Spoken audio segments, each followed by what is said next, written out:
Let's do it. Hey, we are live. And thank you everyone for being here tonight.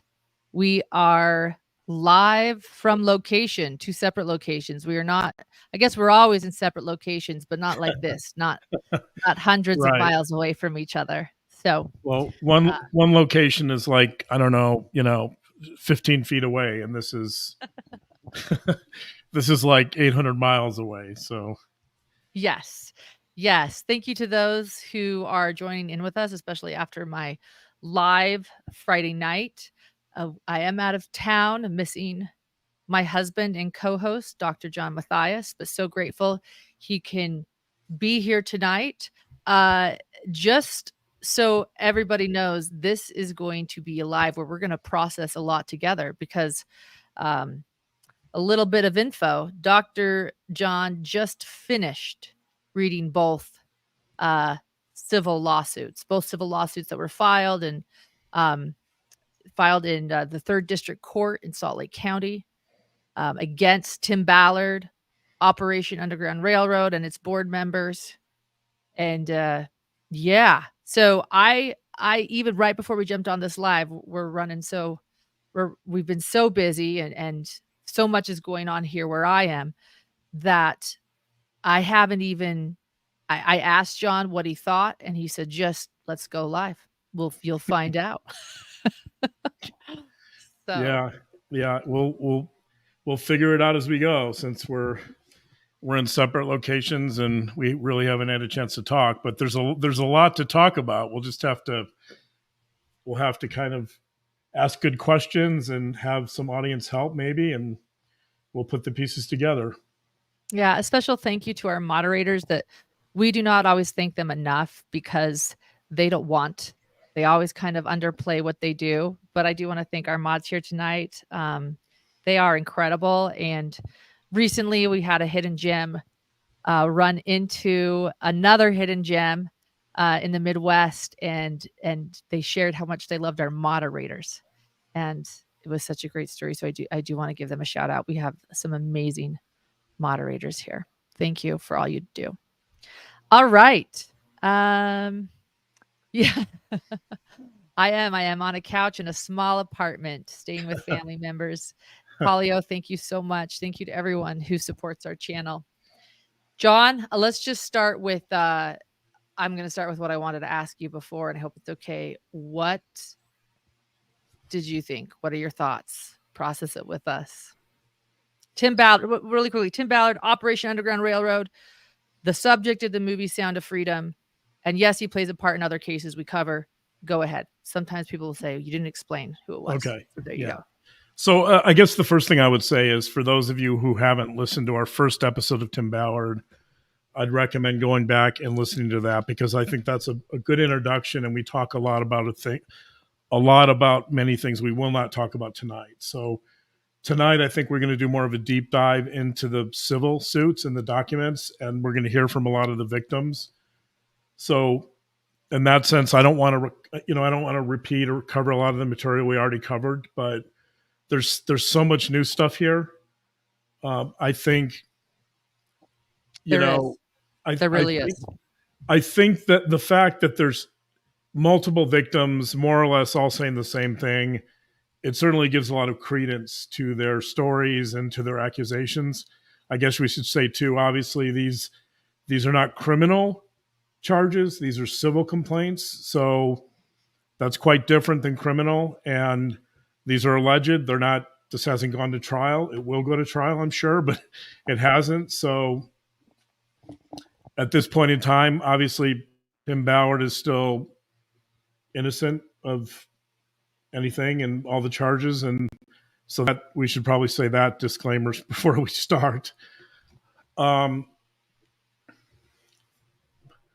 So the first thing I want to pick up on and mention, because I couldn't get past it, was the fact that Tim Ballard has a pseudonym or a false name for these operations. Do you remember what that is, Lauren? The couple's ruse. No.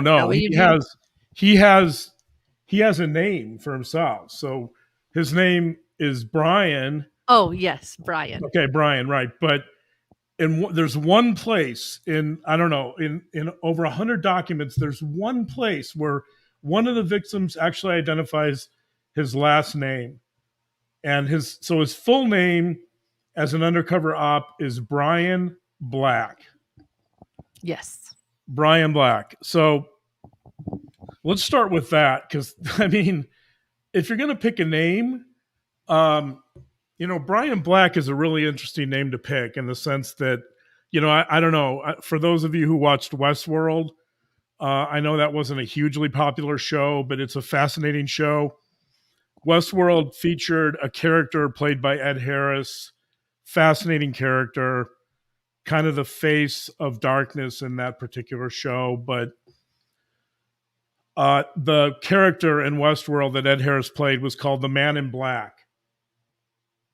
And the Man in Black was a bad guy, obviously. He didn't start out that way, by the way. His name, so we learn at the end that his name is William.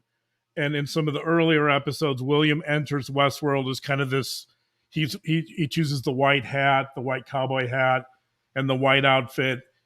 And he perceives himself as sort of this do-gooder that's going to come into this fantasy world and help people and save the damsel in distress, right? So that's how it starts. But over time, we learn that William transforms. He becomes this man in black, and he ends up becoming a killer, and he sort of acts out all these really dark fantasies. And so I couldn't help notice the irony in this name Brian Black, in the sense that, in a way, it kind of reminded me of William and the transformation of William in Westworld, in the sense that William becomes this man in black, perhaps in the same way that Tim Ballard does in some sense. There's almost, with Tim Ballard, I think, this dissociative element, or let's call it kind of a Jekyll Hyde component. There's this part of him that wants to do good, wants to help these children, right? That he's connected to religion and God and to his faith. And then there's this part of him that is in this kind of dark undercover world, acting out these deviant sexual fantasies. So I think it's interesting to speculate about. I'm going to read, this is a famous line from the Man in Black in Westworld towards the end, where he kind of reveals what's really going on with him. And this is what the Man in Black says. He says, quote, "The darkness wasn't marred from something I've done. I was shedding my skin. The darkness was what was underneath. It was mine all along." So, this is a question we raise a lot on our show. Did Tim Ballard break bad? Or was Tim Ballard sort of this black character all along, this Brian Black character all along? Is this an alter ego that's always been an expression of himself, or something else, right? And it's an interesting question with Tim Ballard. I don't really know enough about his background and his childhood to answer it, but I think there's a real irony in the fact that he's, why not choose the name Brian White? And wear the white hat and the white outfit. It kind of like William did in Westworld. But perhaps I'm reading too much into this, but I think there really is this alter ego. And by the way, one of the victims talks about that. One of the victims mentions that Brian is this alter ego that kind of has free reign in these covert operations in foreign countries, right? That there's kind of in a sense, that's a little like Westworld too. So Westworld is this fictitious environment where people can pay money to go visit. It's a theme park. They can go pay money to visit, and they can act out their wildest fantasies, even if those fantasies involve transgressing laws and social norms and rules, because those don't exist in Westworld. So basically in Westworld, you can do whatever you want. In a way, I could argue that human trafficking, and I know there's people that are going to really not like this analogy, but in a way, I could argue that human trafficking, or these human trafficking operations in foreign countries, were Tim Ballard's version of Westworld. And for the people who have seen the show, you guys will know what I'm talking about. So it is, as one of the victims wrote, and this is a victim that was actually very close to Tim Ballard and admitted that she did a lot of cover up for him. She said, quote, "There was never a real plan. There was never a real plan to any of their operations." So in other words, that's amazing. It is amazing. Right? This is someone who was with OUR for years, and she basically said she went on a couple of these ops and she got involved in the couple's ruse. And for those interested, this is the victim with the initials AA. She's basically saying this is a free-for-all. That, you know, as in the civil complaint, somebody called it an experience vacation, right? That these rich, wealthy guys were showing up and playing cowboys or action adventure heroes in these foreign countries and trying to rescue people or victims. And it was all kind of a big fantasy. And AA kind of says something similar, that, you know, in many ways, she said the couple's ruse was actually not a ruse at all, that it wasn't necessary. She says, quote, she talks about Tim being with escorts in Mexico. Here's what she says, quote, "Tim going off alone with one escort was so unnecessary. That debunked the entire couple's ruse." Yes. Right? And so again, it reminds me of Westworld. Like, you know, let's go to a foreign country where the rules may not apply as much, and let's just do our thing. Let's just run wild. And, you know, and let me say, before we get too far into this, I don't want to say that Tim Ballard didn't do any good. I'm sure his intentions were good. There may have been some victims that he helped. I'm quite sure that his numbers were very inflated, but, you know, I'm sure he did some good too. So let me say that. You know, of course, it's ironic that one of the victims said they went to these brothels in a foreign country, and this is not AA. This is another victim, and she received a number of names that she thought were related to human traffickers, and she asked Tim Ballard later, whatever happened to all those victims and all the work I did to get those names? And Tim said, "Oh, well, you know, we're working on it." It seems like when people ask, where are the real victims and who have you helped, he always comes up empty. He couldn't give her a tangible victim that they assisted, or he couldn't identify a single human trafficker. And, you know, that's not to say that there aren't. I'm sure there are. So I don't want to minimize that too much. I'm sure there are some victims he's helped, and I'm grateful for that. Yeah, but we've shared that a lot. Let's get on to the point of this. And this is, even reading this, I felt wasn't worth it either. Like, it was such a horrible read. So let's get back. Okay. You know. Yeah. So I think I kind of see this as. Yeah. Some people are arguing. I'll be honest, John. I read it, and after I read it, I went along with that narrative. For our first podcast, after I read the civil suits, I did not think his intentions were ever good. I questioned that, but I guess that's for another time. But, you know, I don't know anymore. I'll be honest. That's how I felt after reading. I don't know if his intentions were ever good or if it was just a fantasy, but. Well, it was definitely a fantasy, but yeah, the larger question there, and there's no question it was a fantasy. Like I said, that in many ways, that's why I started with this whole idea of the man in black from Westworld, because that's how I kind of see this. And his version of Westworld was engaging in these human trafficking operations in foreign countries where there was no accountability, or less accountability, or where people could be paid off.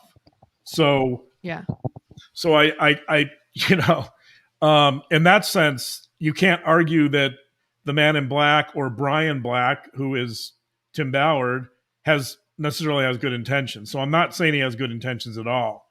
I'm just saying these are still alleged crimes, and I'm just giving him some benefit. It seems like True. all of his victims believed. They That he all was doing believed. good. They all believed to some degree that his intentions were good and that he was trying to do good. They realized later that they were completely duped. But at the time, they were true believers. So I don't know. Okay. It's confusing. Did OUR have the infrastructure and the means? They certainly have the money. Did they have the infrastructure and the means and the operations to carry out these projects that really made a difference? I don't know. In 2022, they received donations of $56 million. For any normal nonprofit in this arena, that would make a big difference, or it could make a big difference. Never mind that 14 million of that went to Tim Ballard, not in his salary, by the way. He made $500,000 in his salary, but then he funneled approximately, by some accounts, the people on the inside, and these numbers, I don't know. These are in the civil suit. I'm just using their numbers, so I can't verify this, but he would funnel a lot of money from OUR into his own for-profit businesses. The estimate is that up to $14 million is what he made in 2022. Think about that. So is this about money also? Of course. This is about greed and power and control. Yep, for sure. And we'll get into that a little more as we go along here. Yeah. Okay. That's fair. And I guess, again, it goes back to the whole Chad Daybell thought is, sorry, are you guys hearing those dings that come up? I'm trying to turn off notifications. Are you hearing those dings as they pop up? Or is it I just can't mine? hear them. No, I can't hear them. Okay, great. Good. Then I won't worry about them. Chad Daybell, did Chad Daybell really believe it or not? And in many ways, I think Chad Daybell did believe his delusions. And So anyway, go ahead. So just let me just, having said that, and I do think there is sort of this alter ego, which is actually mentioned by one of the victims, which is troubling. And this alter ego is based in fantasy for sure. Maybe the whole thing is based in fantasy. It's hard to know. I think I sort of thought that the best analogy I could come up with would be something like if Rambo was in human trafficking, this would sort of be like Peter Pan meets Rambo, the human the human trafficking hero, right? Or something like that. Yeah. I mean, someone also pointed out that Walter White from Breaking Bad, it's Walter White and he's Brian Black. I mean, there's just so many, right? Like it's kind of. If you're right. It just, I don't know. If you're going to do good and you're trying to create this alter ego that's supposed to be this heroic guy saving children from these malicious characters in foreign countries, it seems to me you wouldn't go with the name Brian Black, but he did. Brian Black. Yeah. So that's interesting. Even the choice of names is interesting here. It says a lot, I think, about Tim Ballard and how he perceived himself. So let's talk about these suits in general. I think one thing that there were a lot of things I learned about Tim Ballard that we didn't talk about. The one thing I learned, the couple of things that stood out immediately were how manipulative Tim Ballard is. I mean, I don't know about you, but like it just page after page after page is this guy just bamboozling and manipulating people and lying, right? I don't even know where to start with that. I thought you were just going to jump into how we know now that he colors his hair and gets mist on tans. Oh, I missed what? I didn't see the mist on tan part. Is that? I added that. Sorry, that was. Oh, you added that. Okay. Because I think he does, but we do know that he colors his hair and that he wants it to be blonde and blonder and blonder. Sorry, that was talked about. Yeah, I did see that because the person who did his hair actually became one of his victims. Correct. So that was, yeah, that was a big part of one of the victim statements. So I think there's three things that we talked about that Jimmy Rex in our previous episode. Jimmy Rex talked about his narcissism, so we kind of mentioned that. That's all over this as well. You know, one of his victims, HDT, says, quote, he feels very much like a narcissist. And then she actually even talks to him about reading books on narcissism to help him with his narcissism. So I'm sure that worked out well, by the way. I'm sure giving Tim Ballard some books on narcissism is going to cure his narcissism, right? And I'm not, by the way, I'm not diagnosing here. I'm just saying that this is some of the language from the victims. That the victim HDT, initials HDT, says that she calls him a narcissist. She tries to get him to read some books on narcissism. HDT also says, I love this part. She says earlier when Tim Ballard first comes over to get his hair done, so this is relevant to your hairdresser part, she's talking to him and she doesn't know who he is. And he's astonished. He can't believe it. And he's upset by that. He's He's upset. upset. He can't believe it. So she says, I don't even, who are you? I guess you're somebody, but I don't know who you are. And here's what he tells her. You ready for this? He says, quote, I'm actually a big deal. He tells her, I'm going to be the prophet of the LDS church. And I'm going to be the president of the United States of America. So Tim Ballard lets her know. And by the way, like, I had my hair cut a few weeks ago. And some of you commented on that last week, by the way. Thank you. I was picturing getting my hair cut and the stylist saying to me something like, I recognize you, or, I think I recognize you. What do you do? I'm I can't imagine ever in a million years saying something like that. So in fact, she asked me what I did, and I just said I'm an educator because, if I say I'm a clinician or a forensic psychologist, they want to, usually people want to tell me their life story, and I didn't want to get into that. But like this whole notion of I'm actually a big deal, like what? Who says that? What normal human being? Like that's the last thing I'd want to say to someone. I just want to lay low and, get my hair cut. But not Tim Ballard. Tim Ballard says, I'm actually a really big deal, HDT, and you need to take me seriously, so don't mess up my haircut. Right? A part of me even wondered if he targeted her because it upset him so much that she didn't know who he was. Like that's using Jimmy Rex's narcissistic term, that would upset a narcissist. It's almost like I wonder if that's what made him target her even more.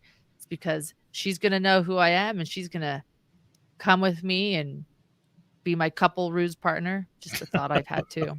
Yeah, right. That's interesting. Yeah. I mean, actually, and I think rejection's a big part of this. We'll talk a little later about how every one of these victims, he wanted to know if they were attracted to him. I mean, it's like this kind of almost this desperate childlike quality about, do you think I'm attractive? Do you think I'm like the most handsome kid ever? Right? Like it's really at the very least it's immature, but he's obsessed with this idea of being attractive and, the victims being attracted to him. And I think some of that no doubt probably has to do with some of his childhood stuff. I don't know anything about his childhood, so I can't really comment on that. But there does seem to be this intense need for validation, which some of the victims talked about, and there does seem to be sort of this underlying vulnerability that he's really afraid of, that he wants to kind of cover up, and he does that through letting people know what a big deal he is and how attractive he is and all that kind of stuff. So, but I think getting back to this idea of manipulation, it's and the reason I think this is important, by the way, is because manipulation would be and I'm not diagnosing here, but manipulation at this level would be consistent with, might be consistent with someone who has some psychopathic traits. That That's what I was thinking. manipulation is actually, there's something called the dark triad, which is really pushing us into like really serious psychopathology. But the dark triad is something that really hardcore criminals seem to have, and there's something called Machiavellianism, which is a version of manipulation. Machiavellianism is when somebody does whatever that the means always justify the end, that they do whatever it takes to get what they want. So in other words, Machiavellianism is a version of manipulation. And there you have some, I think you have something like that here. You have that quality. And then you have the dark triad is narcissism, psychopathy, and Machiavellianism. And so I think you're getting a little hint of some of those qualities here. And as you might guess, the dark triad is not, it's not considered a favorable group of characteristics.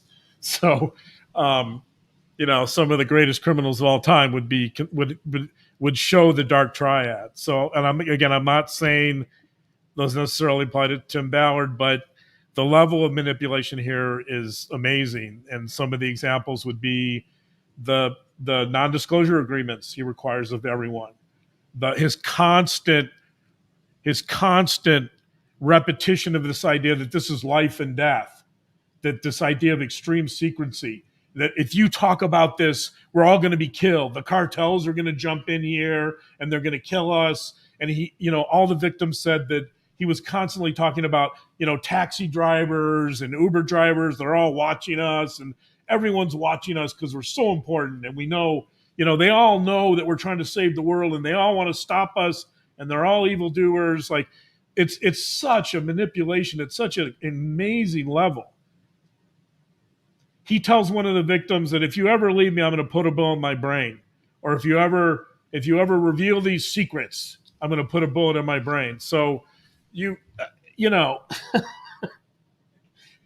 again, manipulation, Machiavellianism, like it's mind-boggling. I think we saw some of that before, but after reading these victim statements, it really stands out. You can see that this is someone who is deeply invested in manipulating other people and getting his way, and he's going to do whatever it takes to do that. So that really stands out. I think the other thing that I didn't see quite clearly, as clearly before, is paranoia. That there's a real intense paranoia going on here, which, by the way, is also consistent with some of the most hardcore criminals of all time. And I'm not saying that Tim Ballard is one of those, but I'm just saying that paranoia tends to be a quality that many criminals who get into lots of trouble have. You might ask, okay, where do you see the paranoia? This is from the victim with the initials AA. Quote, there was always something or someone doing wrong to Tim in Tim's eyes. He told the victim HTD, quote, everyone I love always turns on me. He told that to several of the victims.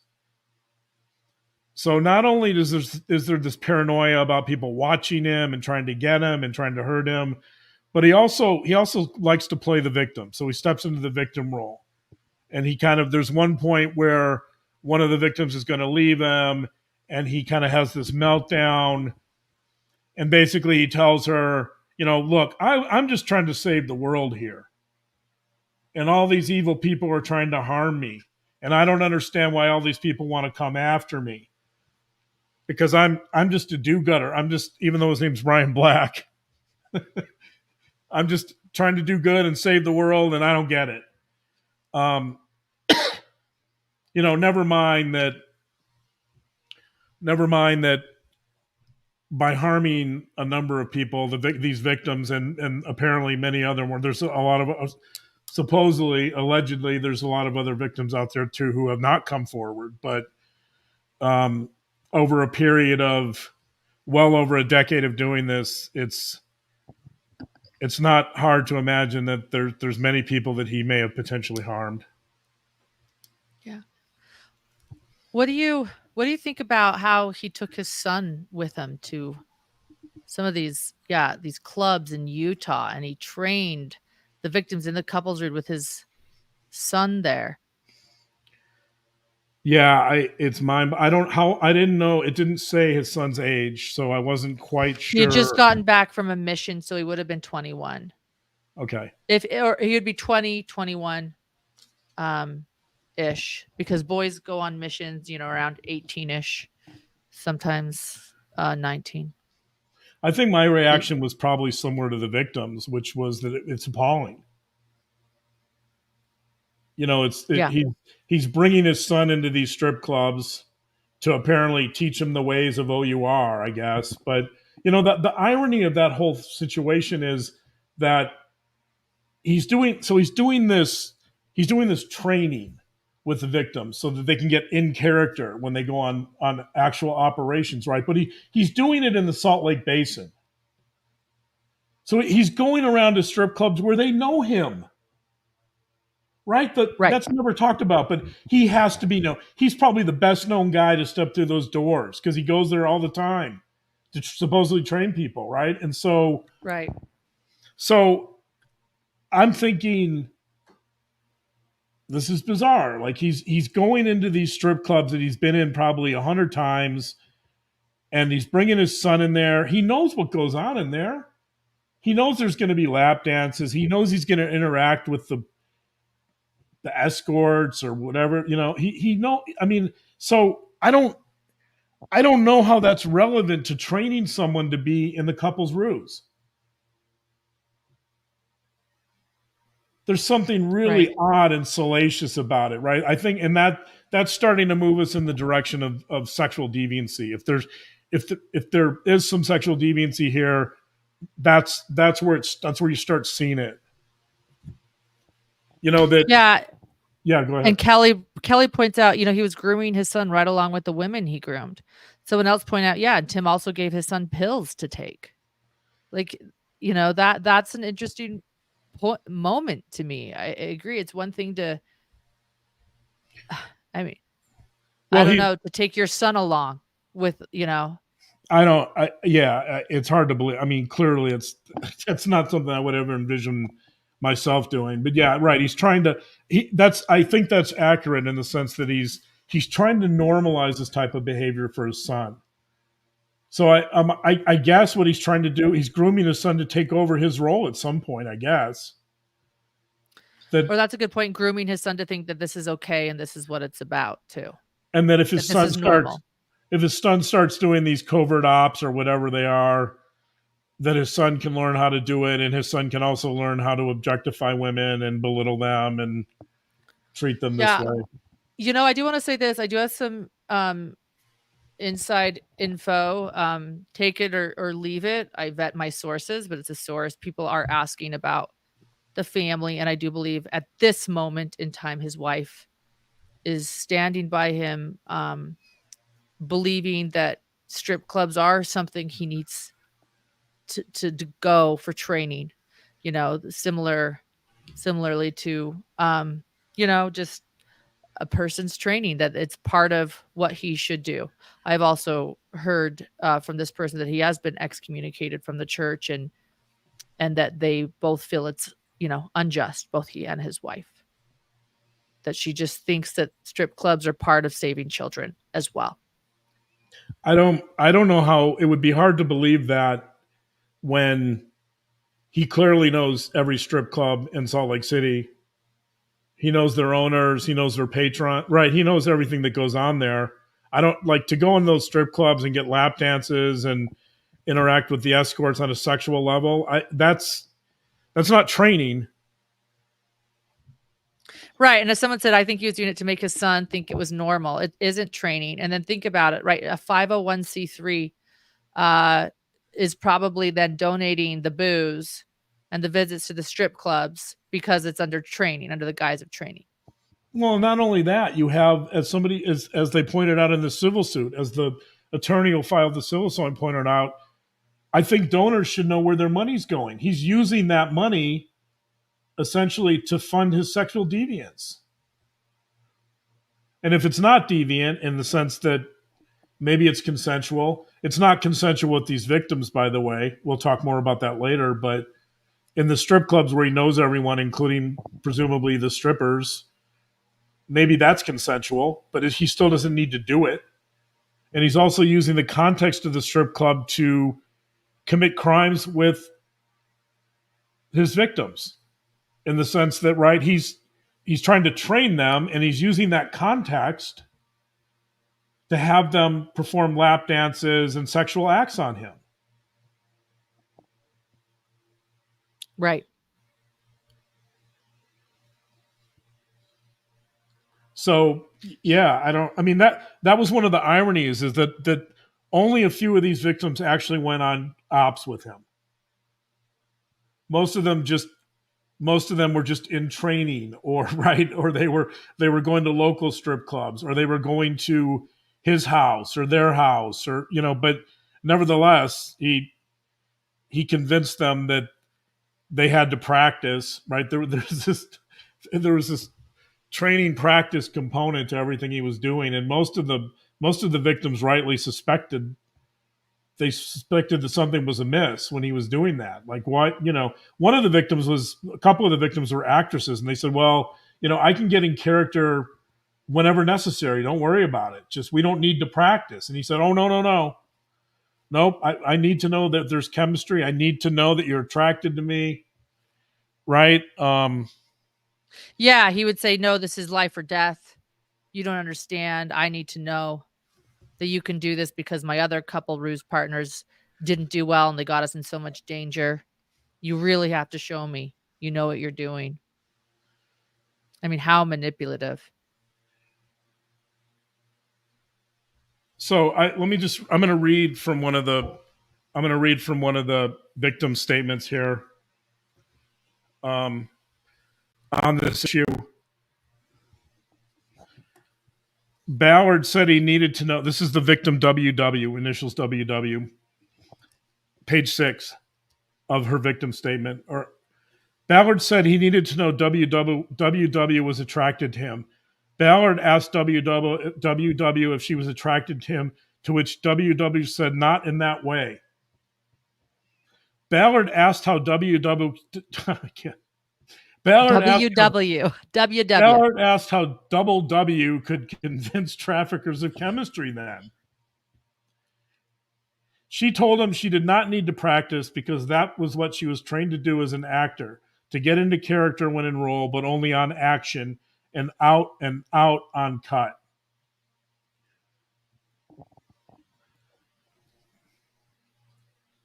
Ballard then stated that this was the practice he mentioned, meaning the couple's ruse, and that WW needed to be attracted to him in order to convince traffickers that they were, quote, a kinky couple.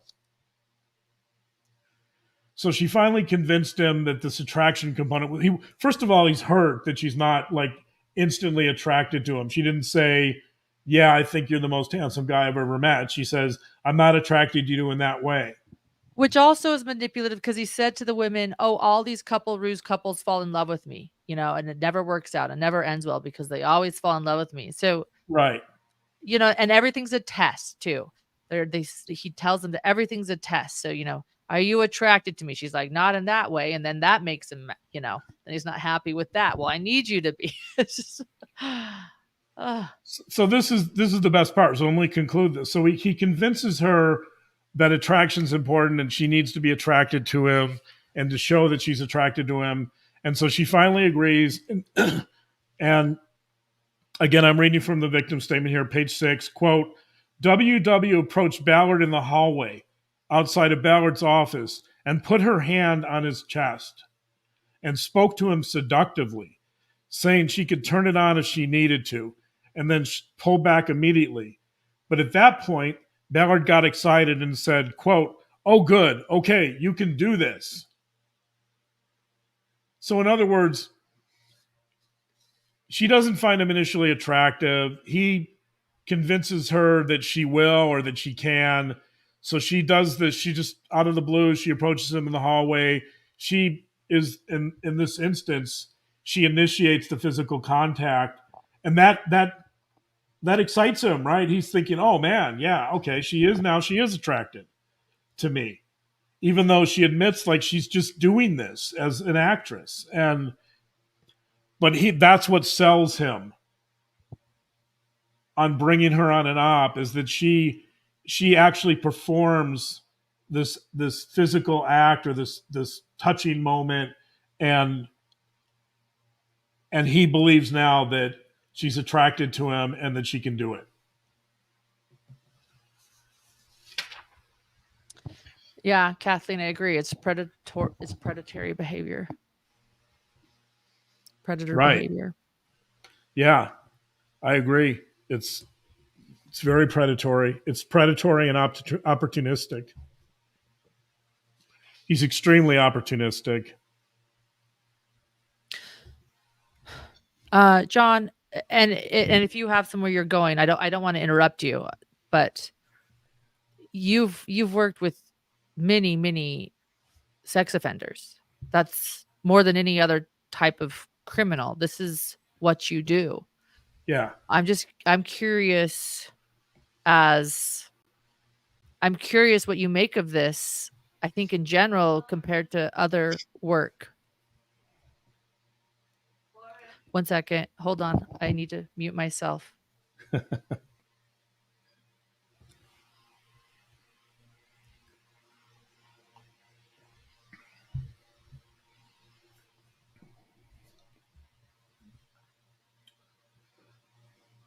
Are you back? Oh, okay.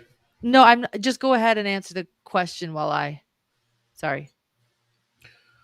So to answer that question,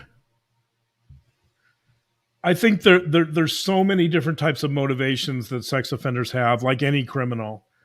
And to me, when I look at this, the question I'm asking here is, what are some of the motives? What's driving Tim Ballard to do this? And I think somebody just mentioned this predatory component, one of our viewers, and I agree. I think there really is sort of this predatory component. And I think the underlying, from what I can tell, it appears to me that there's a big component of power and control. And typically you would see that in a sex offender, you would see that with sex offenders that engage in assault, particularly.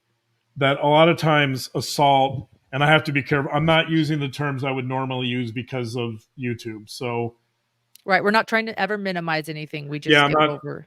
I'm trying to be careful with my words here, because if I use one word, YouTube will take this video down. So I think there's this underlying component of power and control, which, as we just talked about, has a predatory component, and the goal is fantasy fulfillment. So the goal is the fantasy fulfillment of the sexual deviance, and I think the sexual deviance is really about dominating women. So if you look at sex offenders in general, there's so many motivations. And most of them are quite different, but I think this kind of fits in the category. And again, I should point out, he hasn't been charged criminally. It's mentioned in the civil suit that these are criminal-like offenses, and I agree with that. But whether criminal charges are coming, I don't know. Sean Reyes, the Attorney General of Utah, is a friend of Tim Ballard. So you tell me if criminal charges would ever be coming. I don't know. Anyway, this feels a lot like a sexual offender that would be most concerned with assault, and specifically sexual assault. And so I think in some ways, in these types of situations, the goal isn't really, yes, there is a deviance component, but oftentimes the goal isn't even necessarily sexual. I mean, it is, but it's also about domination, and it's about having power over someone else. So I think that's sort of how I perceive these particular crimes or alleged crimes. Okay.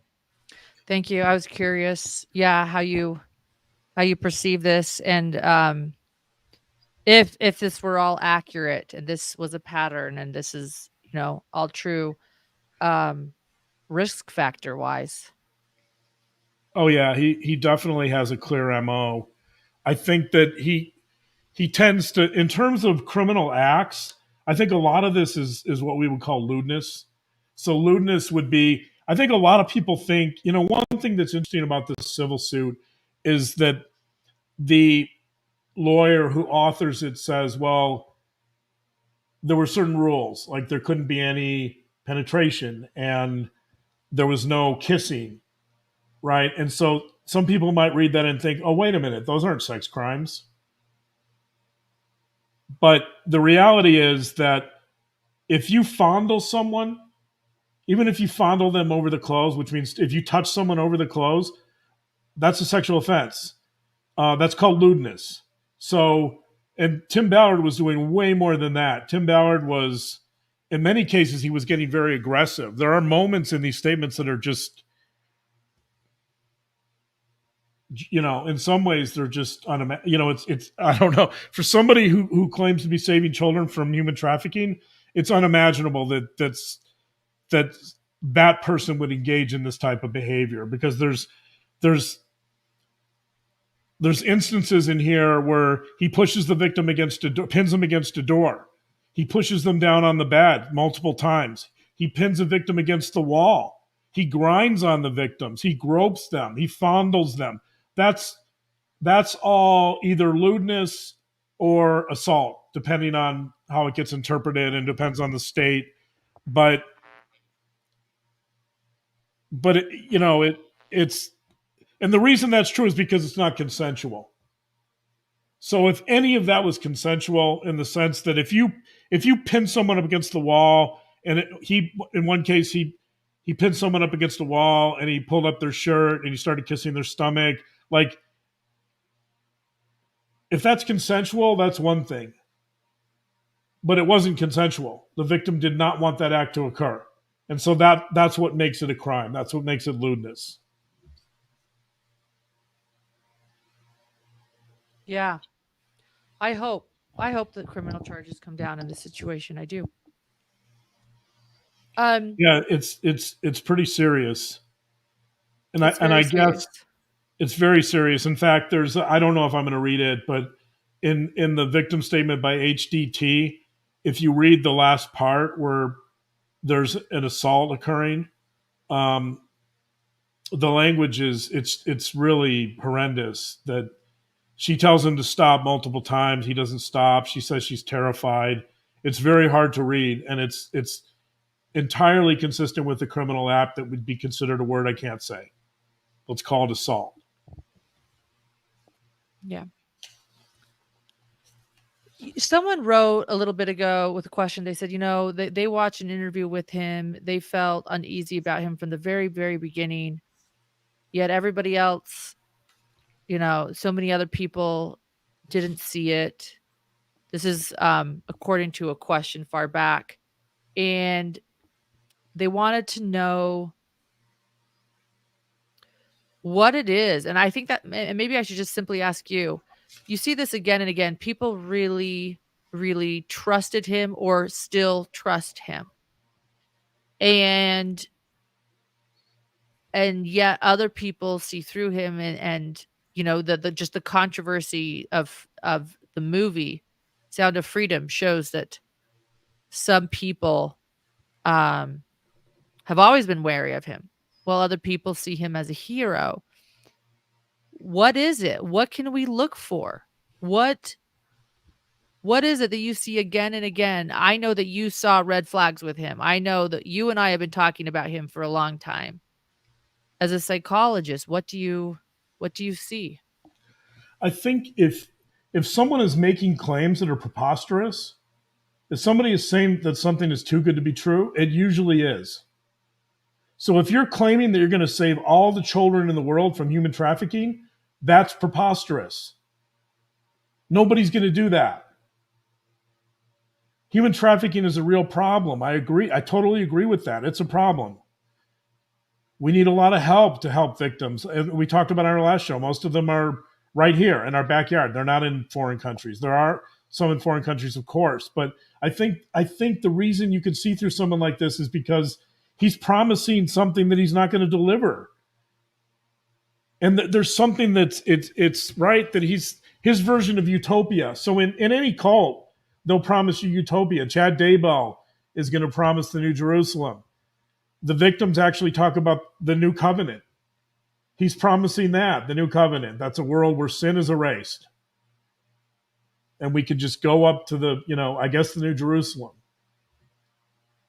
And so I think you have someone here who's, we talked about this last time about being kind of a messiah or savior complex. When somebody is promising you something that you know is false or untrue or it can't be delivered, then they're probably misleading you. There's something off. At the very least, the grandiosity there is excessive, right? Like, be wary of people that are grandiose. In other words, the snake oil salesman. Yeah, like the grifter. To learn, like a snake oil salesman back in the day. I can solve all of your physical problems. You can't walk, I'll give you this potion and you'll be able to walk. That's right. Exactly. It's just too good to be true. And it's a version of that. Oh, there's a human trafficking problem. I'm going to go solve it. I'm going to rescue thousands of kids, because let's be honest, like, it's not like numerous undercover officers haven't been trying to do this for forever. If anybody's been paying attention, we just don't publicize it because that doesn't help human trafficking victims all the time. And going back to what the victim AA said, there was never a real plan, right? Like, if your planning is that you take out a psychic to tell you where the missing kids are, or you take out a psychic to give you intel, then, that's not real. Yeah. Yeah. Someone's saying to me, Lauren, are you asking why some people have a BS detector that operates alongside hero worshipers? That's a good question. I don't know if that's exactly what I was asking. I think I was more asking about signs where we can all improve our BS detector. But that is an interesting question. Do some people have a better BS detector along with people that are more prone to hero worshipers? I don't know if that's a thing you want to get into, but I am grateful that you're sharing signs we can look for. This is an age-old question. Why are people attracted to cult leaders? Cults are universal, and they've existed throughout human history. And there's a reason why. It's because we want that hero to solve our problems. We want that magic bullet. We want that pill that's going to give us the fountain of youth, right? That's what these people are selling. It could be a politician. It could be Tim Ballard. It could be Chad Daybell. But I think that's what we need to be leery of. It could be someone you're dating, right? You're just looking to have a relationship with them, and maybe they're gonna tell you that they're gonna solve all your problems and all your childhood wounds are gonna go away, right? That's what Chad Daybell did that with Lori. Mm-hmm. Those are all red flags. I think all red flags. You want someone who's grounded, someone who knows who they are or has a sense of self, someone with some humility, right? There's all these qualities that would kind of buffer this type of grandiosity. Zanzer says, because he's using God in an emotionally charged moral cause like this, like so many do, to gain trust, and so no one questions him. Somebody else writes, that sometimes when people, Brilliant Trash writes, I do think that a lot of people, once they hear what they want to hear, they stop asking questions. And that brings up an issue that brings up one of the more appalling issues in all of this, and that is this blew me away.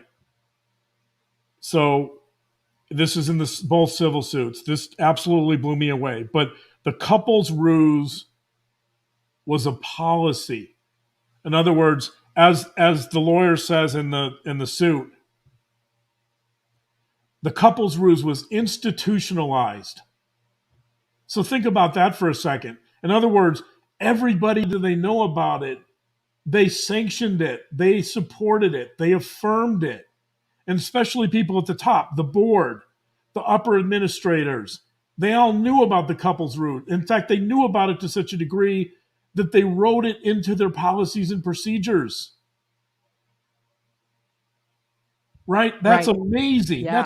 So That's amazing. not only do you have Tim Ballard doing these horrible things to his employees and these victims, but you have this whole infrastructure at OUR. So last time we asked what OUR knew, and now we know.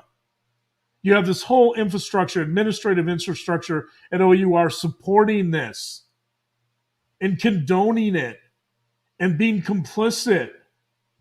That's extraordinary. Yeah. Yeah. And that Which by the way is why there's so many defendants named in the lawsuit, because the lawyer is arguing that all these people knew and they did nothing to stop it, and that for the most part, I mean, there's a lot of charges in there, but for the most part, they have what's called a fiduciary duty to their clients, especially a nonprofit, and the fiduciary duty is to protect their employees and to work in their best interests. And that's completely the opposite of what they were doing. Somebody should have stepped in somewhere and said, "This is enough." There's I'm not going to mention their names, but there are multiple people named by the victims who not only knew about it, they saw what was going on and they knew firsthand. And I'm pretty sure you're probably going to see them at trial, but I think some of them are defendants, so you may not. They'll be at their own trials, but still, it's. Yeah. Elizabeth is saying there's a mass hysteria going on where these narcissists are encouraging each other to believe their own BS, as in their visions and dreams. This must be further investigated. Go, Lauren. Go, John. I want to point out something else that, thank you, Elizabeth. I want to point out something else with that, where they're encouraging each other to believe their own BS. Not only was OUR, like, OUR was a very, I've been talking to a lot of people. OUR very rarely hired someone that was not LDS. One of the victims in the lawsuit is not LDS, but Tim Ballard really, really wanted to keep this in his faith family, if that makes sense. And to me, that's also a red flag. If you're not willing to hire people outside of your political or religious realm, or to be open to other people's ideas, to me, that's also a sign of a cult, of someone that's afraid of outside voices. And they do encourage one another, to believe, as you say, Elizabeth, their own bullshit. Exactly. I think that's a warning sign I want to throw out there. If they're not willing, again, and he did Tim Ballard was into political divides, into religious divides. If you're not open to other people and other people's experiences and opinions and thoughts and what they can bring to the table, that's a concern. You might be in a cult. Yeah. Thank you, Kathleen. And we are here. In fact, as far as and going on with Elizabeth's comment, I just want to say I'm here in Utah. I've already met with John DeLynn earlier today with Mormon Stories. We've been on several phone calls. I'm going to be talking to more people after this live is over. And on Tuesday, we plan to do something on Tuesday. But there are a lot of the same players. When we've been seeing similar cases in the news, from Chad Daybell, Lori Vallow, Jody Hildebrandt, Tim Ballard, there are some, as you say, the same people over and over again in all these stories. And we're going to tackle that Tuesday, because I'm so sick of seeing this again and again and again. And John and I would like to branch out and cover other crimes too. Well, we did last week. Yeah, we did last week. Yes. There's a couple other things that stood out. I mean, there's a lot in these victim statements that are really interesting and give us a better picture of Tim Ballard. But one of the other components I thought that was so let me back up about a little bit and talk about this institutional component of for the couples ruse, knowing what it was and supporting it at OUR. You know, when I saw that in the civil complaint, I actually thought it kind of reminded me a little bit of what CPS calls failure to protect, in the sense that so failure to protect is a charge when, for example, in a house there might be some type of abuse and one of the parents knows about the abuse but they don't do anything to protect the child. In other words, they don't report it or they don't respond to the abuse in any way. In some ways, what you had then was an institutional version of failure to protect. And it's also interesting that on several of these trips, these foreign human trafficking rescue operations, that the victims were in these situations where they were in these brothels and escorts would enter the room. And so Tim Ballard's main goal was to get information. He targeted escorts because he saw them as his main source of information to get the names of traffickers and therefore to get the names of children. So they always seem to gravitate towards these brothels with escorts, and they're in these rooms, and some of the escorts basically are starting to assault the victims. And there was one case where one of the victims was in there playing the couple, playing the wife, playing the role of the wife, and she's being assaulted. And she says, "I need to leave. I have a meeting." And Tim Ballard says, "What meeting? You don't have a meeting, right?" Like, in other words, there's multiple instances where these assaults were taking place. And Tim Ballard was in the same room and he did nothing. He did nothing to protect them. He did nothing to protect the victims, right? He just watched it. And, those moments to me were really important and disgusting in a way, because at the very least, he should have been protecting them. And he had a code word, which we can't say, but he had a code word to get out of the room and to protect the victims. And oftentimes he didn't use the code word. In fact, the victims would use the code word, the safe word, and he would do nothing, right? Nothing. And so and this gets me to the final component. There's almost a sadistic component here, in the sense that Tim Ballard is not only is there kind of a voyeuristic component to these types of behavior, like, he's a voyeur in the sense that he's watching these assaults occur. He's not doing anything. In fact, you could argue that he's becoming more aroused, but he's actually relishing it. There's something sadistic about what's going on in those rooms, in the sense that not only is he setting those situations up, he knows what's going to occur, but he's not doing anything to intervene or protect the victims. So I think you see the sense in which he's almost enjoying some of these victims being harmed. And I think I agree. that's what's really disturbing here. The Machiavellianism, the potential narcissism, right? If you throw in kind of the sadistic element, this is someone who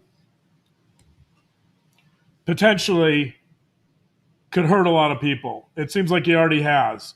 But when you throw in that component, now you're talking about a next level criminal psyche. You're talking about actually enjoying when people are being harmed.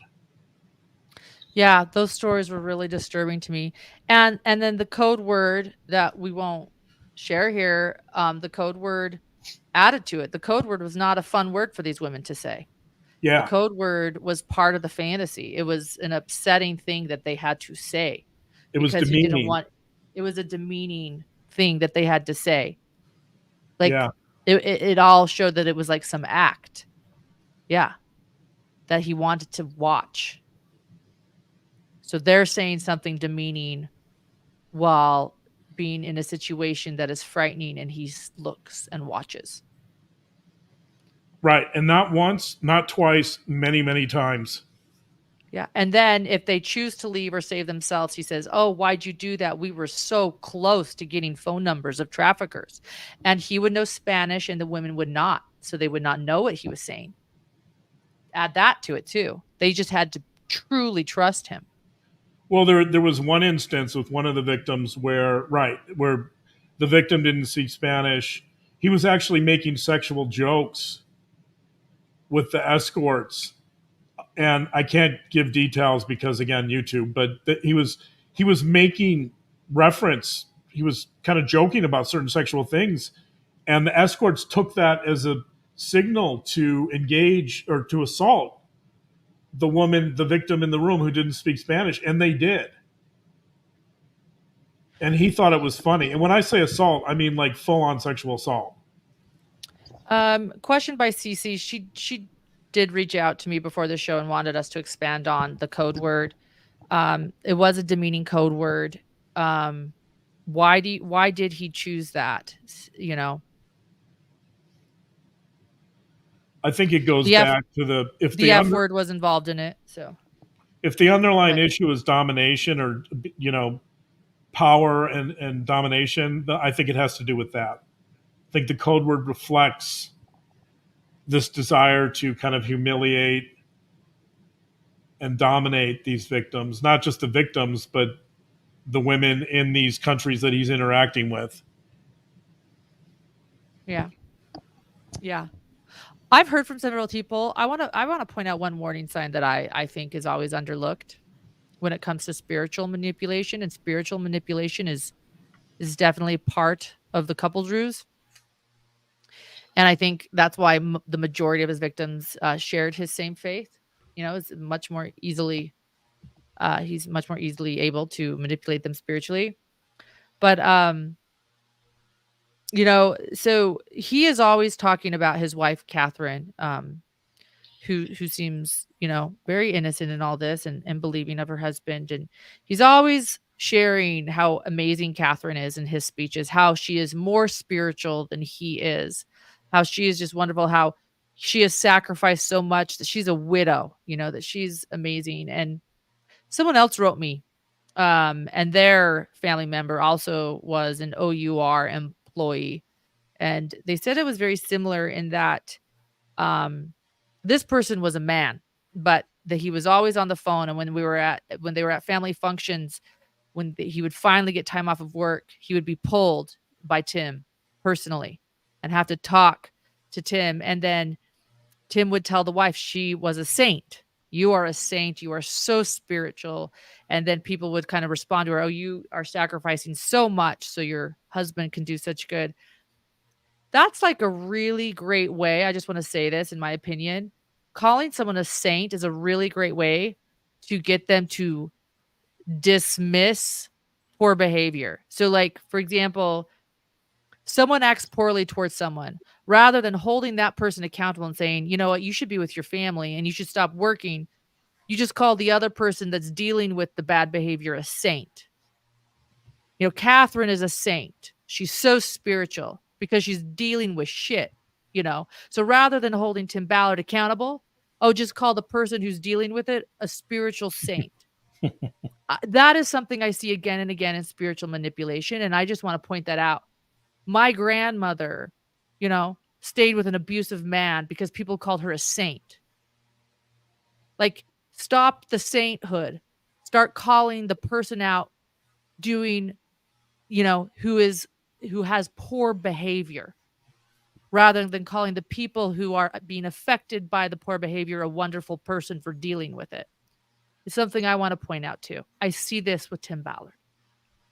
It's more manipulation.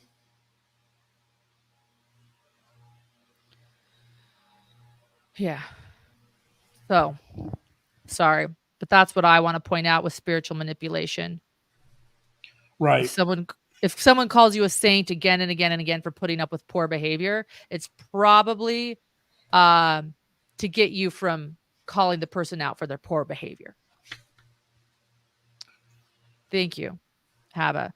Hava is asking, Dr. John Lauren, can you talk about how visions of glory tied into Tim Ballard's manipulations and abuse, or if it did at all? Well, I mean, did you see where Tom Harrison is mentioned, John, in the docs? Yes. Yeah. And Visions of Glory. Yeah. Yes. That's a big topic that maybe we should refer the person to your upcoming discussion this week. Yes. Yes. This Tuesday, we're going to deep dive into this. How is Visions of Glory and Spencer and Visions of Glory tied into Ballard's manipulations and abuse? Or if it did at all? I believe it did tie into it. Absolutely. And I believe it ties into Chad Daybell and Lori Vallow. And I believe it ties into Jody Hildebrand. I believe it's tied into a lot of things that we're seeing recently. I'm always I've been looking for the common denominator because as someone put it out, it's been 2023 has been a heck of a year for Mormons and crime. We don't want to turn into a Mormon channel here. We're a true crime channel, but we need to figure out what's going on. And that's what I'm here in Utah, and we're going to talk about it more. But I am curious, though, John, separate from that, what you thought about the visions and the spiritual stuff going on with Tim Ballard.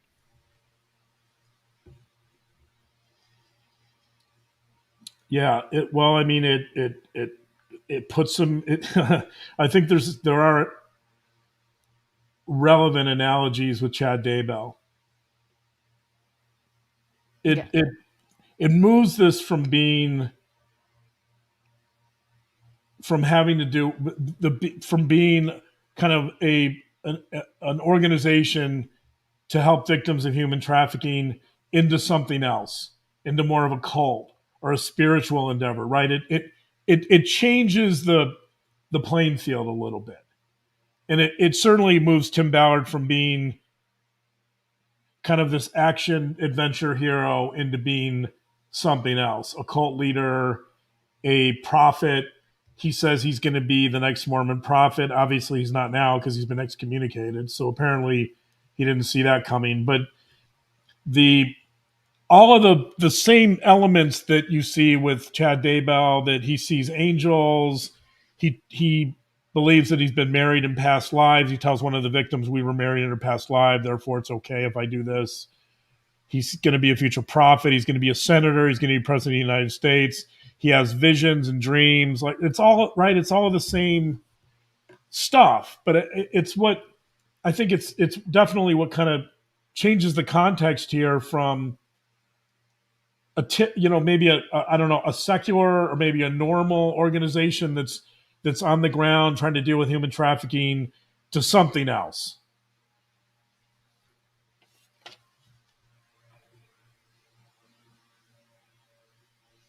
Yeah, agree. Thank you. It does become wild. Anything else you'd like to talk about, John? I love the quote that the lawsuits start with, the Carl Sagan quote about being bamboozled. Any thoughts on that quote that they decided to start the lawsuit out with? Yeah, I think it's great. I want to. Are we about to wrap here in a little bit? We are. We're Okay. wrapping up, and so that's why we are officially wrapping up. Let me just read this quote from Paula Marie, friend of the program. How we strive to live a deeply faith-filled life. For some to have, in quotes, a man doing the Lord's work and tells us that we are saints, that leads some to believe giving up their partner is a service to be sacrificed. Exactly. Thank you for explaining it better than I could, Paula. And thank you so much, Reb. Thank you for all you do as well. And thank you for your support. We are wrapping up, babe. Yes. Okay. Yeah, because I just want to wrap up with a few thoughts, and then I want to read a little case study from a book that I on fantasy that I think is relevant. But the other thing I want to mention that's in the victim statements that I think was really interesting is Tim Ballard's problems with drugs and alcohol. That Tim Ballard has a substance abuse problem. It seems to be very severe, and I think that's interesting too, right? Because clearly, for someone who claims to be a spiritual leader and drug free, right? Especially in the Mormon faith, that the word of wisdom, you're not supposed to drink alcohol or engage in drug use. And Tim Ballard, if he wants to be the next prophet of the Mormon church, certainly can't do those things. But he is doing drugs, he's doing alcohol, he's taking pills. I don't know what those are. He does ketamine, which is essentially a horse tranquilizer, but it's also used to treat depression. And he uses ketamine. And so, did you read that part? Yes. He took ketamine and he brought in a scribe to record his visions for Yep. the sake of Yeah. posterity. Right. But Right. That, I mean, think about that too. Think of how grandiose that is too. I'm going to do some ketamine and I need a scribe because it's truth serum and I need everyone to be here for this moment because it's so profound. so I bring up the substance abuse issue because I think it shows not only kind of this double life that he's living. Like Brian Black, apparently his alter ego can do drugs and that's fine because he's doing it in foreign countries or in strip clubs or wherever. But so again, you have kind of this split personality or this Jekyll Hyde situation. I think it also shows that this is a troubled human being. And this is a person with mental health issues, and many of the victims recognize that. They talk about it quite openly. They attribute some of his mental health issues to his operations and stress, and I think they sort of see it as maybe some version of PTSD or trauma. And so I think, interestingly enough, I think they're willing to kind of excuse some of his behavior because they see that they believe that all these operations he's going on are creating a lot of trauma and therefore it's impacting his mental health. I'm not sure if that's accurate, but that's how some of the victims see it. So my point is that this is someone with, this is someone who's troubled. This is not someone that you want to be the next prophet of any church. So, Little Timmy's not going to be the prophet. well, he'd have to do he'd have to do some real fast talking and manipulating to get back in the church's good graces, I'm sure. President of the United States, I don't know. I guess I wouldn't rule that out. Anything seems possible there, so maybe he can still achieve that. But here a couple. So I want to read a little bit from HDT is the victim, and you guys can all read this in this victim statement. But there, towards the end of the statement, there's really some remarkable stuff about Tim Ballard that's worth. If you want to understand Tim Ballard, some of that you can see. So you can gain some real insight into Tim Ballard in this statement. So he's trying a couple of moments in here I think are kind of worth revisiting. That the HDT has this friend. I won't mention the name of the friend, but he wants to help Tim, and so the victim agreed to kind of set up a meeting with this person, and Tim comes over to meet this guy, and to talk about what it's like to go on operations, and Tim Ballard just kind of loses it. So I'm going to read a little bit from this statement. Tim started telling him that if he wanted to be an operator, that it's a crazy, horrible job.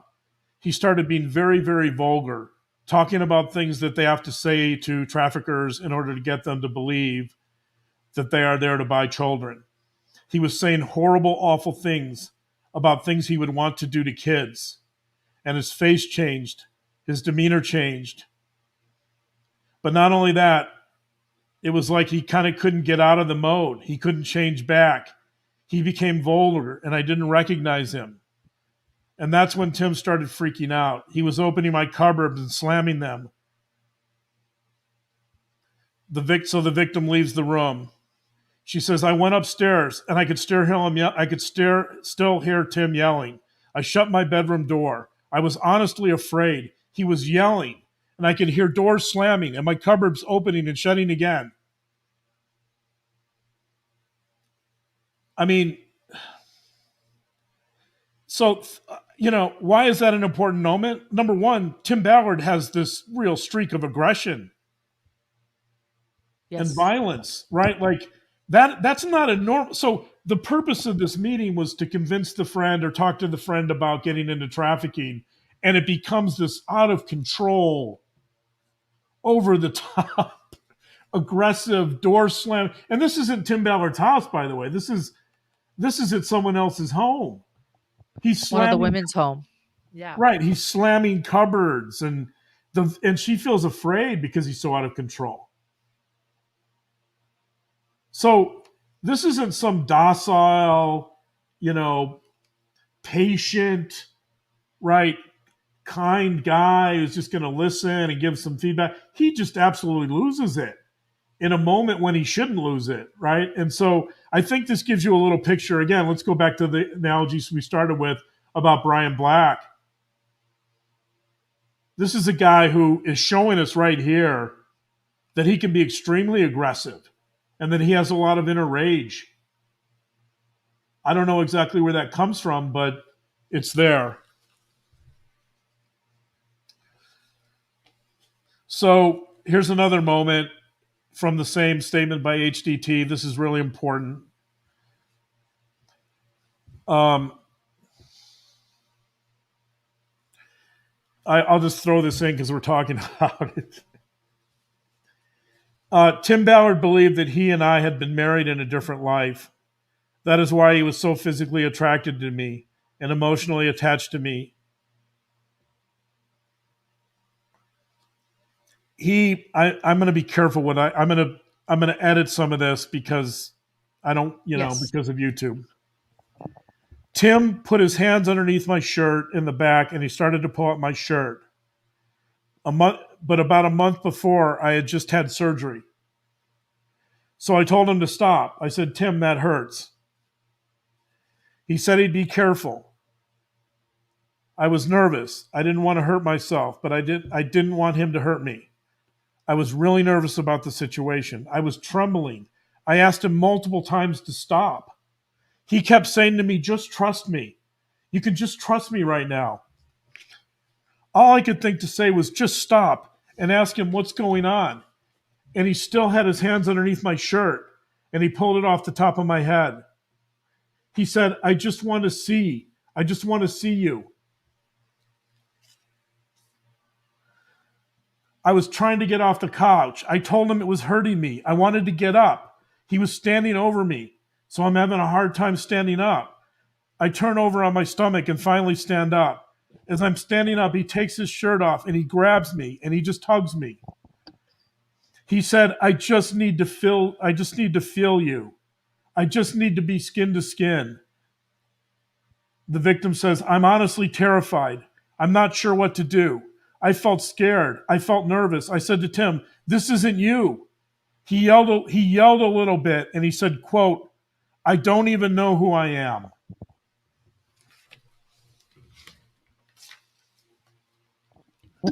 I caught that too. Wow. And so that's a fascinating moment to me because there's an admission from Tim Ballard. Tim Ballard, quote, I don't even know who I am. Is Tim Ballard Brian Black? Is he the man in black from Westworld? Is he Tim Ballard? Who is this guy? So he's engaging in this assault. The victim is screaming, don't, stop, please, I'm hurting. The victim's terrified. He continues. It doesn't matter what she says. He continues. And he says, and this isn't going to help, by the way, like I'm sure it's not going to help her fear to say to someone you're assaulting, I don't even know who I am. But what a moment, what an honest moment of what a revelation by Tim Ballard about him not really even knowing who he is. I felt that was a real moment too. He was out of control. And he said, I don't even know who I am. And I think that's sort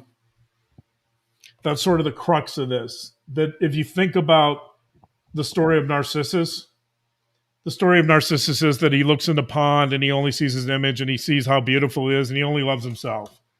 And the problem with Narcissus is because Narcissus can't see anyone else or get any feedback from the environment or from other people in the environment, he can't possibly know who he is. And that's where the diagnosis of narcissism comes from.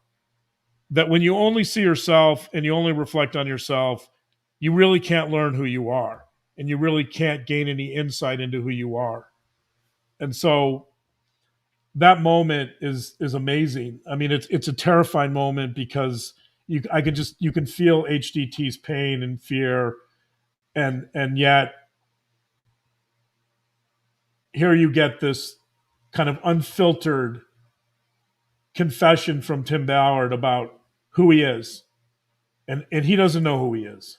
And so if you don't know who you are, you're more likely to engage in criminal behavior, and you're more likely to hurt people, and you're right that in some ways you have no core, you have no moral compass, and that's how I think you can move into the territory of someone engaging in these types of behaviors and maybe stealing millions of dollars from a nonprofit and becoming completely self-serving. So, ironically, if I go back to my my original thoughts about the Man in Black from Westworld, there's a difference in the sense that the Man in Black in Westworld, he knows who he is. He acknowledges it. He says essentially, I shed my skin and I recognize that the darkness was in me all along. Right. And so I think in a way, Tim Ballard is in some ways even more frightening because he doesn't see the darkness. And he doesn't recognize the darkness, even though the darkness is overtaking him. Right. And that's why I think there's also this distrust of people that talk about how wonderful they are and all the wonderful work they're doing. And yet there's this kind of underlying menacing, I don't know, let's call it darkness that's sort of taking over their lives. And perhaps we sense that. Yes.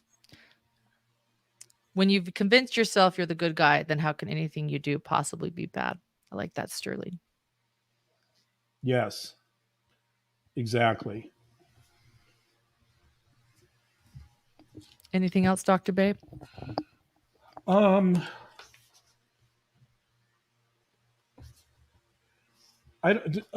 Maybe, do you have any final thoughts? I was going to read a case that I thought was relevant, but I don't know if we have time for that. So,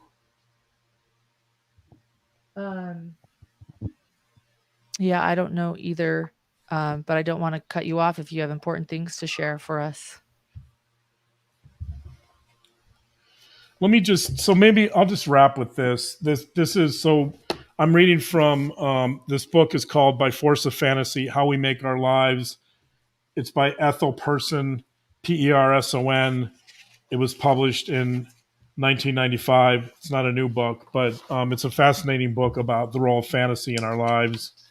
And she actually talks about a case. She has a case study here of a middle-aged man who had a neglectful childhood, and he had an undiagnosed learning disorder, so he struggled in school. Now, at this point in his life, he was highly successful, and he entered into treatment for two reasons. Number one, he was involved in excessive extramarital affairs, which, does that sound familiar? Yes. And two, he had a fear of professional failure. So I think both of those to me sound like Tim Ballard. Yes. And he's having, so this client that she's seen is having this fantasy, and not unlike Tim Ballard, and that's why it's relevant. So I'm just going to read this and we can close with this. But she says, this is page 90. The patient had enjoyed the fantasy of being a leader on a white horse surrounded by cheering masses. As a variation of this fantasy, he sometimes envisioned leading his people in a successful battle against an enemy and establishing a peaceful society.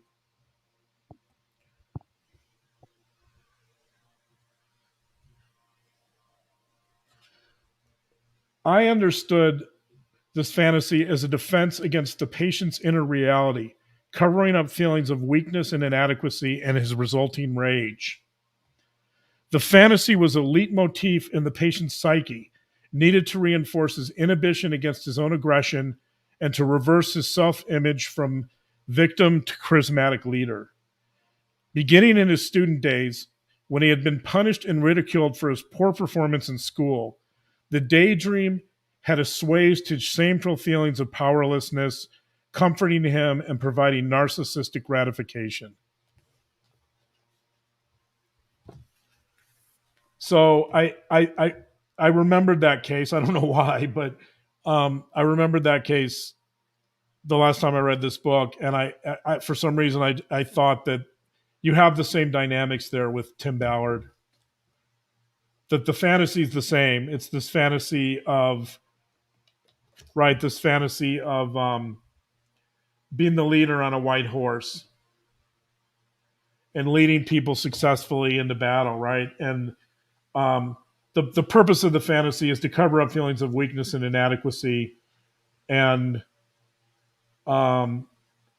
the dream is that he can get rid of his shameful feelings of powerlessness, and he can find comfort in his narcissistic gratification. And I think I would say the exact same things for Tim Ballard. I think the same dynamics apply. So Tim Ballard's fantasies obviously are that he's going to rescue all these kids from harm, and in doing so apparently save the world, and that he'll become a prophet. But I think those underlying issues of power and powerlessness are really what's driving this story. And because Tim Ballard doesn't have any awareness of those issues, I think you end up with this kind of predatory, opportunistic behavior, and really the underlying basis for it is domination. Yes. Thank you.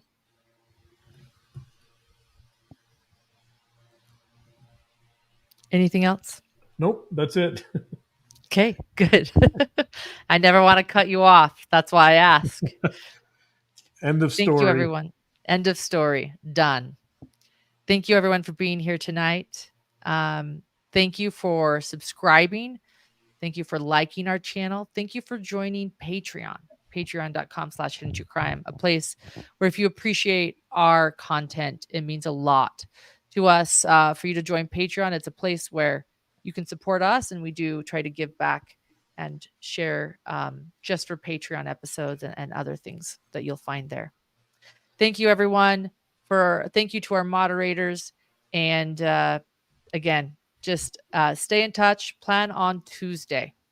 And let's not forget the book club. Oh, Wednesday. How can I forget? Yeah. The book club is Wednesday. And that you also join that through Patreon, patreon.com/hidden-true-crime. Right, guys, I'm going to take off, and we'll see you guys all later this week. If John on Patreon's book club, Dr. John's book club, and we'll be talking about Abducted in Plain Sight, the documentary, this Wednesday. Oh yeah. So the book club, we do now a movie every other. So documentary book. So those that don't always read. So Taken in Plain Sight. Abducted. One of the top. Abducted in Plain Sight. It's one of the top Netflix documentaries by Skye Borgman. Wowza. It's a good one. Skye Borgman is incredible, by the way. She is the one who is behind the Netflix documentary Sins of Our Mother, she did an incredible job. They researched for years on that documentary. And so this is another one of her Abducted in Plain Sight. Also, I don't know how you pick them, John, but this is an LDS crime. Yeah, that's true. Well, yeah, it's it's a mind-boggling story. So I want to get people's thoughts on it and discuss it. So that's how I picked it. But yes, all right, yes, I was aware of the LDS component, but it wasn't my criteria for choosing it. Right. All right, guys. We'll see you guys later. Have a great night. All right. Good night. Good night.